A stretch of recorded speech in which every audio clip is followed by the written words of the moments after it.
दाना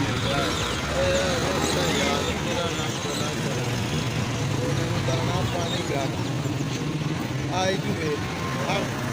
थोड़ी 60 किलो ये जिंदगी ब्रश मतलब मायने मत कच्चा रुक कर हो जाए फिर मगे चीज से समझाई भी नहीं इन्हें भी को फटा इन्हें पानी दाना कौन करा हाँ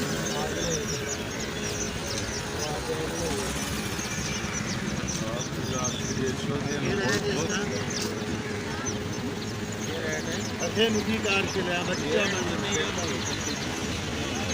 आज मोई दो में लिए भी तो देखना क्या इन्हें को धक्या करो दाना पानी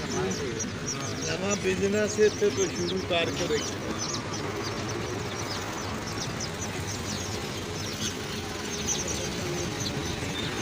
यार मान के चीज समझा के लिया दो बैठो बैठो चांद मारनी कुड़ी दो ते बच्चे मरण का ना डालो मैं छड़न वास्ते नहीं है तुम्हारा बात ठंड नाल भरी हुई तू किसी खड़ा कोई कपाट की बैठो बैठो चांद मारनी कुड़ी दो ते बच्चे मरण का ना डालो मैं छड़न वास्ते नहीं है तुम्हारा बात ठंड नाल भरी हुई तू किसी खड़ा कोई कपाट की